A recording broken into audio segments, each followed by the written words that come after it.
Манас районунда 20.110 гектар жер бар, анын 18.000 гектары айдоого жарайт. Аталган райондо негизинен кылкандуу даан эгиндери жана жашылча жемиштер айдалат. 2022 жылда 3036 гектарга даан эгиндери себилип, орточо түшүмдүүлүк 26,6 центнерден айланды. Түшүмдүүлүктү арттыруу максатында Айыл чарба министрлиги тарабынан дыйкандарга сапаттуу үрөн таркатылды. Манас районунда мурда азыраак айдалчу экен, быйыл бир 220 гектардай жерге кызылча айдалды. Орточо түшүмдүүлүк 400 центнерден айланды да. Бу да жакшы көрсөткүч да.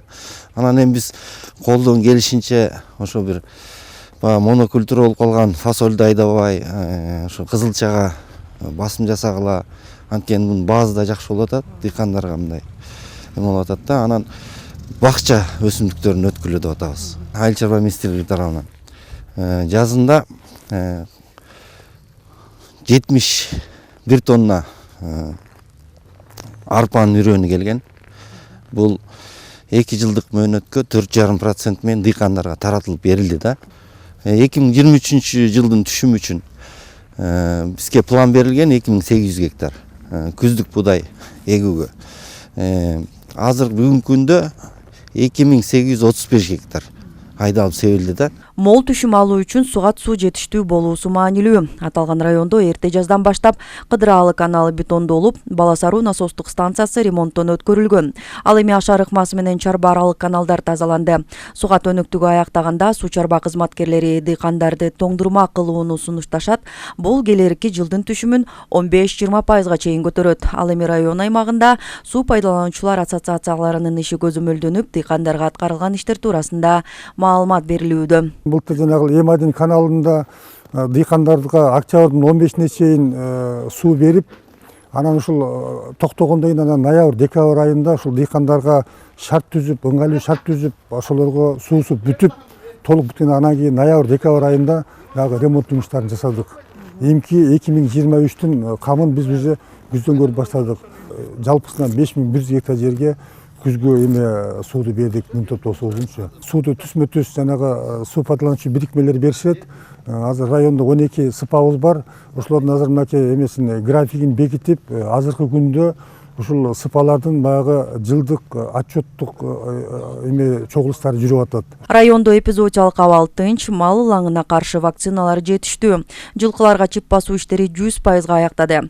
Министрлер кабинетинин башчысы Акылбек Жапаровдун тапшырмасы менен мал базар иретке келтирилген. Райондук өнүктүрүү фонду 345 000 сом бөлүп берип, көчмө мал камоочу жай сатылып алынган. Ал менен эми ветеринарлар жайлоолорго чейин барып кызмат көрсөтө алышат. Эмдөө, серологиялык иш-чаралар 2022 жылга коюлган пландар аткарылды. Район боюнча айтып кетсек, жылкынын саны 3081 баш болчу. Аны идентификациядан, чипированиядан өткөрдүк. Өнүгүү фонду тарабынан районго 345 000 сомдук раскол алынып берилди. Мындан ары жумуш дагы жеңилдейт. Өкмөттүн номер 309 токтому аткарууга алынып, кайра бөлүштүрүү фондунун жерлеринин 50% айыл чарба башкармалыгына өткөрүлдү. Бул жерлер үрөөн чарбаларына жана кооперативдерге ижарага берилет. Райондогу Агдан, Мамбетжан ата 5 кадам үрөөнчүлүк чарбалары 205 тонна сапаттуу үрөөн камдашкан. Толугу менен район боюнча кайра бөлүштүрүү фондунун жерлери 50%-ин өткөрүп алдык. Жалпы 2771 гектар, 486 гектар бул кайракы жер, 306 гектар неиспользованный деп коет, жана айтып кеткендей эле ушул багарный, жесткий багара, анан жанагындай сас баскан, шор баскан жерлер болуп кирет. Бунун үстүндө иш алып барып атабыз азыр.